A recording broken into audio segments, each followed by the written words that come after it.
Sir, सरकार की जितनी योजना आती हैं जो कि नदी पार रेता क्षेत्र में पहुंच क्यों नहीं पाती है, क्यों इधर ही जो है कि थम जाती हैं। करीब 2.5-3 साल हो गया बिजली कटे हुए। आपके द्वारा सोलर प्लांट का भी मतलब प्राप्त हो गया था जो कि प्रस्ताव, मगर अभी तक सोलर प्लांट भी नहीं लगा। काफ़ी लोग वहाँ पर जो कि अंधेरे में जीवन अपना यापन कर रहे हैं। उस पर युवा, जितने भी युवा हैं, सब लोग आकर खड्डा में रूम लेकर, कमरा लेकर यहाँ पर विद्यालय में पढ़ने जाते हैं। वहाँ के अगर देखा जाए तो शिक्षा व्यवस्था में काफ़ी पिछड़ा हुआ क्षेत्र है। वहाँ पर एक अस्थायी विद्यालय के लिए कोई आपके पास प्रावधान? पुर से शिवपुर होते हुए जो सड़क आती है स्वगी बॉर्डर, वो 2004 में बना, अभी तक वैसे ही जर्जर अवस्था में पड़ा है। काफ़ी ज़्यादा लोगों को उसमें चोट भी लगता है, मतलब गिर जाते हैं तो चोट लगता है, पूरा मतलब स्थिति गंभीर है। वो सड़क अभी तक नहीं बना, फिर बनेगा। सुनने को मिला था कि मदनपुर वाला जो सड़क है वो बंद होने जा। वहाँ पर आपके मतलब भाजपा कार्यकाल में क्या लगता है कि अस्थायी पक्का पुल और बांध बन जाएगा? 50 साल लोग है वहाँ पर, नाव से लोग आते हैं, सफ़र करते हैं। एक नाव पर हमें लगता है 8-10 गाड़ियाँ लादी जाती है, उसमें पूरा लोग सवार रहते हैं, मगर वहाँ पर रेस्क्यू टीम नहीं है सर।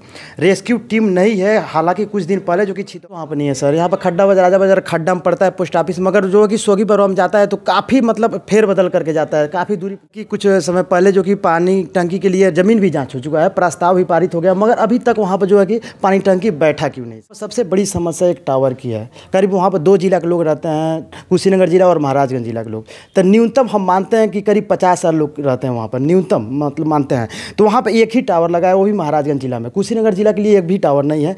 काफ़ी समस्या होता है लोगों को, मतलब पैसा डलवाते हैं अपने मोबाइल में। का नदी पार का हमारा जो गाँव है वो मॉडल विद्यालय वहाँ मैं बनवाऊँ और वहीं से उसकी शुरुआत करूँ, क्योंकि वहाँ बहुत आवश्यक है। आदि के 75 साल बाद करीब 20 मुख्यमंत्री आए, बीच में राष्ट्रपति शासन भी लगा, मगर सिर्फ भाजपा के शासन में जो है कि पीपा पुल वहाँ पर लगा। क्या भाजपा गवर्नमेंट से वहाँ की जनता विश्वास कर सकती है वहाँ पर अस्थायी पक्का पुल बन सकता? पुल पहले लग जाना चाहिए था नवंबर में, मगर इस समय इतना विलंब क्यों हुआ पीपा पुल लगने में?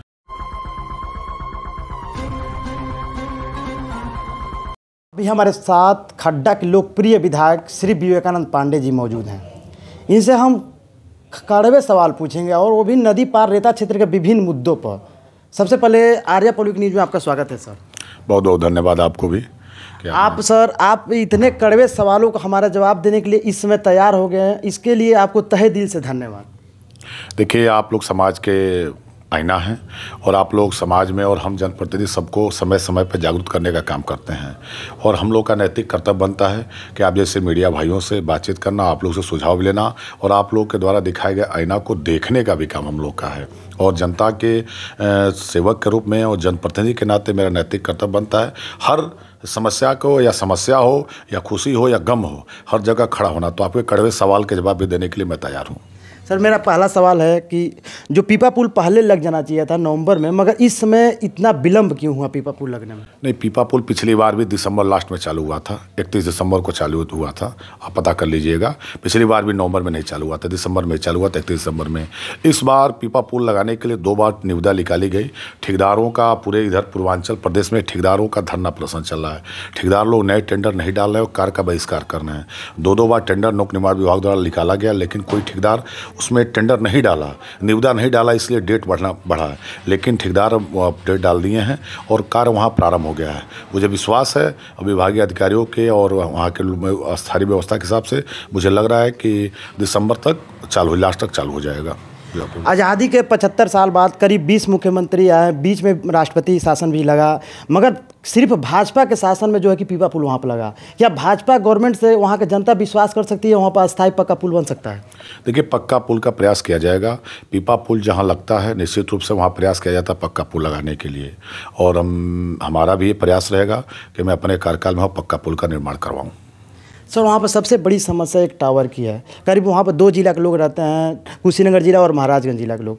तो न्यूनतम हम मानते हैं कि करीब 50 साल लोग रहते हैं वहाँ पर, न्यूनतम मतलब मानते हैं। तो वहाँ पर एक ही टावर लगा है, वो भी महाराजगंज जिला में। कुशीनगर जिला के लिए एक भी टावर नहीं है।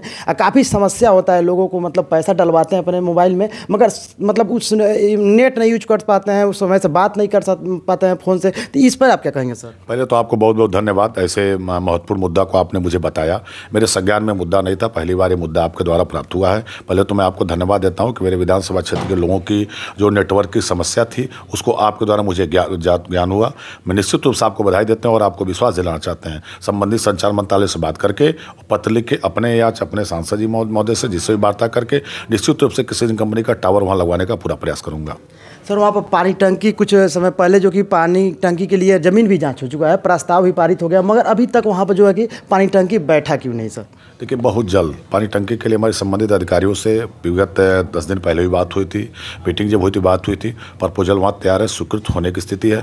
मुझे लगता है बहुत जल्द आपको सौगात पानी टंकी का वहाँ मिलेगा, बहुत जल्द सौगात मिल रहा है, प्लानिंग हो गई है, सब कुछ हो गया, फाइल प्रोसेस में है, बस उसको वित्तीय स्वीकृति मिलना है, बहुत जल्द वित्तीय स्वीकृति मिल जाएगी, पानी टंकी का वहाँ निर्माण हो जाएगा।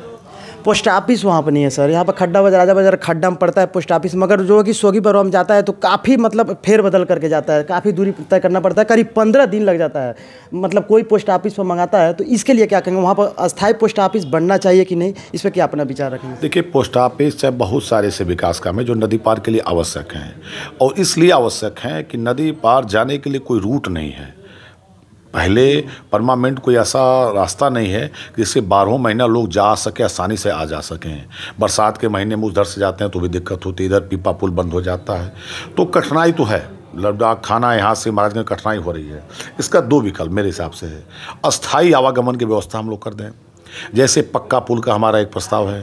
दूसरा हमारा एक प्रस्ताव है कि सालिकपुर पुलिस चौकी के पास पनिहवा के बगल में एक बहुत पहले कई जनप्रतिनिधि उस पर दिमाग लगाए, एक बंधा बनवा के सीधे वहाँ नदी पार जाने के लिए। मेरा प्रयास रहेगा कि पक्का पुल के साथ साथ दोनों का प्रयास करना, पक्का पुल भी बने और उस बंधे को भी वहाँ निर्माण करें, उस जाने रूट के लिए, आने जाने के लिए लोगों की दिक्कत, तो इसीलिए कोई भी काम तो पोस्ट ऑफिस इसलिए आवश्यक, बहुत ऐसी चीज़ों की आवश्यकता है जहाँ केंद्र वहीं बनाने की ज़रूरत है, आवागमन कम हो, तो रास्ता के साथ साथ पोस्ट ऑफिस भी आवश्यक है। वहाँ पे पोस्ट ऑफिस के लिए प्रयास किया जाएगा और निश्चित रूप से भारत सरकार को लिखा जाएगा कि नए पोस्ट घर की स्थापना की जाए वहाँ। सर वहाँ के युवा जितने भी युवा हैं सब लोग आकर खड्डा में रूम लेकर, कमरा लेकर यहाँ पे विद्यालय में पढ़ने जाते हैं। वहाँ के अगर देखा जाए तो शिक्षा व्यवस्था में काफ़ी पिछड़ा हुआ क्षेत्र है, वहाँ पे एक अस्थायी विद्यालय के लिए कोई आपके पास प्रावधान है सर? देखिए, मेरे अभी एक हम लोग की जानकारी मिली हुई है कि उत्तर प्रदेश सरकार पूरे प्रदेश के सभी विकास खंडों में एक मॉडल विद्यालय बनाने की प्लानिंग में है।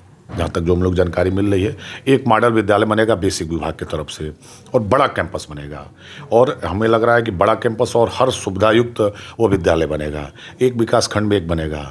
ये मेरी प्राथमिकता में है और मैं ऐसा विचार कर रहा हूँ और इस पर लगा हूँ कि वो खड्डा विकास खंड का नदी पार का हमारा जो गाँव है वो मॉडल विद्यालय वहाँ मैं बनवाऊँ और वहीं से उसकी शुरुआत करूँ, क्योंकि वहाँ बहुत आवश्यक है।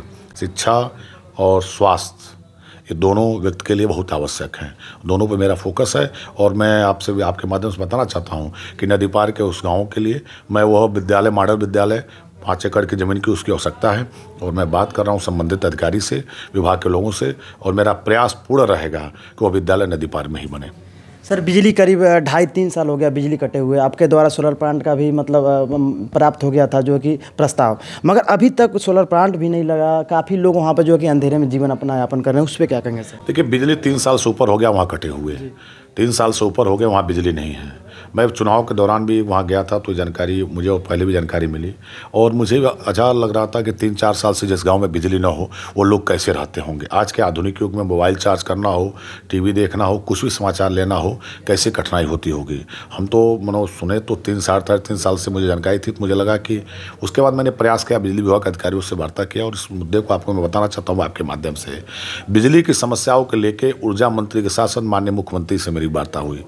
वार्ता के क्रम में 2 ऑप्शन वहाँ दिखे, अस्थायी तो देखे वहाँ टावर के रास्ते या बिहार के रास्ते लाइन ले जाना हिस्सों, जो कि पुराने जनप्रतिनिधि और पुराने लोग प्रयास किए, सफल नहीं हो पाए। तो मेरा अपना एक प्रयास ये रहा कि पहले वैकल्पिक व्यवस्था कुछ दे दें, वैकल्पिक ऊर्जा व्यवस्था दे दें। वो तत्कालिक व्यवस्था है, वो अस्थायी समाधान नहीं है। मैं वैकल्पिक वहाँ सोलर ऊर्जा के द्वारा लोगों के कम से कम मोबाइल चार्ज के लिए, एक घर में 3-4 लाइट जलाने के लिए, 1-2 पंखा चलाने के लिए, वैकल्पिक व्यवस्था के तहत मैं सोलर ऊर्जा मंत्री से मिलके, माननीय मुख्यमंत्री से मिलकर तत्कालिक राहत देने के लिए मैं सोलर ऊर्जा वहाँ वितरण बहुत जल्द 2-4 दिनों में प्रारंभ करवा दूंगा। 2 से 4 दिनों में प्रारंभ हो जाएगा, लेकिन वो अस्थायी विकल्प नहीं। मैं आपके माध्यम से कहना चाहता हूँ, ये वैकल्पिक व्यवस्था मैं किया हूँ। जो व्यक्ति अंधेरा में रहें उसके लिए तत्कालिक वैकल्पिक देंगे, निःशुल्क रहेगा, इसमें कोई शुल्क नहीं रहेगा। ये एक परिवार को एक सिस्टम दिया जाएगा, उस सिस्टम के माध्यम से उस परिवार को लगभग 3-4 बल्ब जलेंगे, 1-2 पंखे चलेंगे, मोबाइल चार्ज हो जाएंगे, तत्कालिक रोशनी वहाँ दी जाएगी, उसका कोई शुल्क नहीं लिया जाएगा, कोई किराया उसका नहीं रहेगा। फिर हम माननीय मुख्यमंत्री इस बात करके अगले बजट में वहाँ के लिए व्यापक रूप से बात करके और उसमें हर पहलू से बात करके, या तो नदी के रास्ते टावर के रास्ते ले जाना हो विद्युत, या एक मिलिन तार होती है नदी के अंदर डालने के, उसके माध्यम से, या जंगल बिहार सरकार से बढ़ता करके हमारा प्रयास ये है कि मेन सप्लाई या विद्युत घर वहाँ बनवा के जैसे भी हो, ये मेरा प्रयास है कि वो भी दिया जाएगा। वैकल्पिक व्यवस्था के रूप में तत्कालिक लोगों को राहत देने के लिए मैं सौर ऊर्जा के द्वारा वहाँ बिजली दे रहा हूँ। मेरा मानना है कि सड़क अगर बनती है, कुछ लोग का ही कहना है कि सोलर लाइट लग जाएगा तो पक्की लाइट, वो लाइट नहीं मिलेगी। मेरा मानना है कि पहले सड़क बनता है, पहले खड़ंजा बनता है, उसके बाद उस पर क्या पिच नहीं बनती है क्या, उस पर सीसी इंटरलॉकिंग नहीं होती है क्या। तो अगर सरकार के द्वारा 5-6 करोड़ रुपया लगा के सोलर लाइट बांट दी जा रही है तो कुछ लोग ऐसा कर रहे हैं कि वो लग जाने से वो हो जाएगा। मेरा मानना है कि वैकल्पिक निःशुल्क व्यवस्था दी जा रही है, इसके बाद हमारा संघर्ष और हमारी लड़ाई दोनों उसके लिए रहेगी।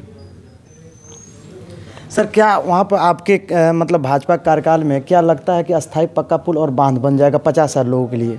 देखिए, ये तो आपको मैं बताना चाहता हूँ कि पक्का पुल और बांध दोनों बनेगा, दोनों बनेगा। जितने भी व्यूअर देख रहे हैं और खास करके नदी पार रेता क्षेत्र के लोग जितने भी इस वीडियो को देख रहे हैं, माननीय श्री विवेकानंद पांडे जी के द्वारा अस्थाई बोल दिया गया है कि भाजपा के ही कार्यकाल में जो है कि वहाँ पर अस्थाई पक्का पुल और बांध मिलेगा। सर, जितना लंबा पार्ट पड़ता है वहाँ पर नाव से लोग आते हैं, सफ़र करते हैं, एक नाव पर हमें लगता है 8-10 गाड़ियाँ ला दी जाती है, उसमें पूरा लोग सवार रहते हैं, मगर वहाँ पर रेस्क्यू टीम नहीं है। सर, रेस्क्यू टीम नहीं है। हालांकि कुछ दिन पहले जो कि छितौनी पर बहुत बड़ा हादसा हुआ था, तो इससे मतलब सीख लेनी चाहिए प्रशासन को, वहाँ पर रेस्क्यू टीम रखनी चाहिए कि नहीं? रेस्क्यू टीम है, आता है। देखिए, रेस्क्यू टीम NDRF SDRF हमारी आती है, बाढ़ के समय में रहती है। परमानेंट व्यवस्था नहीं है, परमानेंट नहीं है। लेकिन जब हमारे बाढ़ के फ्लड का जब समय आता है, उस समय हमारे SDRF भी NDRF दोनों प्रदेश की टीम और देश वाली लोग रहते हैं लोग। हाँ, नॉर्मल 12 महीना नहीं रहते हैं लोग, ये आपका कहना सही है। इसके लिए प्रयास किया जाएगा कि हमारी रेस्क्यू टीम हमेशा कंटिन्यू रहे। भी सुनने को मिला था कि मदनपुर वाला जो सड़क है वो बंद होने जा रहा है, इस पे आपके द्वारा कितना प्रस्ताव मतलब किया गया सरकार के द्वारा? देखिए, सड़क कोई बंद नहीं होगा। एक बीच में प्रयास था कि सड़क बनने के बाद हम लोग इसके लिए, मैं बिहार प्रांत के हमारे बगल के सहयोग विधायक हैं आदरणीय धीरेन्द्र सिंह, रिंकू सिंह जी वाल्मीकि नगर, हम दोनों एक साथ गए और केंद्रीय मंत्री आदि नितिन गडकरी जी से मुलाकात की और एलिवेटेड सड़क, जैसे वहाँ पे वन विभाग ने सड़क बनवाने की अनुमति नहीं दे रही है, तो हमने एक ने प्रपोजल दिया कि एलिवेटेड सड़क वहाँ बनवा दिया जाए, जिसके संबंध में आपको बताकर मुझे हर्ष हो रहा है कि भारत सरकार अभी 2 दिन पहले बिहार सरकार को उसका प्रस्ताव मांगा है। अभी 2 दिन पहले की बात है कि भारत सरकार ने बिहार प्रदेश सरकार से उसका प्रस्ताव मांगा है और जिलाधिकारी बेतिया महोदय को पत्र आया है और जिलाधिकारी बेतिया महोदय से प्रस्ताव मांगे, उसकी कापी हम लोग के पास भी आई है और प्रस्ताव जा रहा है बन के, और ये सड़क बंद नहीं होगा। धार्मिक हम लोग माँ मदनपुर माई की स्थान वहाँ पे है, हम लोग का आस्था का केंद्र है, और हम लोग का नहीं, इधर पूर्वांचल के काफ़ी लोग का आस्था का केंद्र है, और बिहार जाने के लिए हमारी प्रमुख सड़क है वो, और हमारी नदी पार के उस गाँव के लिए वर्तमान की प्रमुख सड़क है। किसी भी सूरत पर उसको बंद नहीं होने दिया जाएगा और सरकार इसको गंभीरता से ले रही है, उसका हल निकल जाएगा। और आपको बता दें कि सरकार हर डिस्ट्रिक्ट में प्रयास कर रही है। आपके जहाँ ध्यान नहीं जा रहे वहाँ भी जा रही है। अभी कुछ दिन पहले हमारे जितिन प्रसाद जी ने एक सड़क या पुल बनवाने के लिए एक टीम भेजी थी, और नदी पार के लोगों के लिए कैसे आवागमन जाए इसके लिए एक पुल का निर्माण हो, इसके लिए प्रस्ताव चल रहा है। ऐसा नहीं है, हम सरकार प्लान की हर क्षेत्र में प्लान कर रही है, और बहुत जल्द आपको बता दें कि हम आपसे बता दें कि ये सड़क का भी चर्चा है। निश्चित रूप से सड़क बनेगा, एलिवेटेड सड़क बनेगा, और बिहार की जाने वाली जो मुख्य सड़क है वो बंद नहीं होगी। सर, सरकार की जितनी योजना आती हैं जो कि नदी पार रेता क्षेत्र में पहुंच क्यों नहीं पाती है, क्यों इधर ही जो है कि थम जाती हैं, रीज़न क्या है सर? नहीं, अब तो योजना आपको दिख रही है। नदी पार में हम लोग जाते हैं, हर समय जाते हैं। सरकार की जो भी योजना आ रही है, बता रहे बिजली पे पैसा मिला, सड़क पे मिला। एक वहाँ बॉर्डर डेवलपमेंट के बारे में अभी स्वीकृति नहीं मिल पाई, पहले उस पर था स्वीकृति ने, प्रयास हम कर रहे हैं उसको स्वीकृत कराने के लिए कि बॉर्डर डेवलपमेंट में कुछ कराया जाए। निश्चित रूप से अभी इस बिहार के और अपना जो बॉर्डर का क्षेत्र है और जो नेपाल से बॉर्डर का क्षेत्र है और वहाँ के लोगों के विकास के लिए सरकार हर तरह के प्लान में भी सड़क बन रही है। अभी आपको बता दें कि एक सड़क जा रही है बनने मनरेगा से, और एक पुल का निर्माण होने जा रहा है क्षेत्र पंचायत से। वही हमारे क्षेत्र पंचायत खड्डा के द्वारा एक पुल का निर्माण नदी उधर उस पार के लोगों के लिए करने जा रहे हैं। बहुत ऐसे परियोजना हम लोग के तैयार करके रखे हैं और नदी पार का गाँव वो हम लोग का अंग है, अभिन्न अंग है। मैं आपको बताता हूँ, मुझे हर्ष हो रहा है कि मुझे विधानसभा में एक बार विषय आया था कि नदी पार के उन गांवों को बिहार में जोड़ दिया जाए।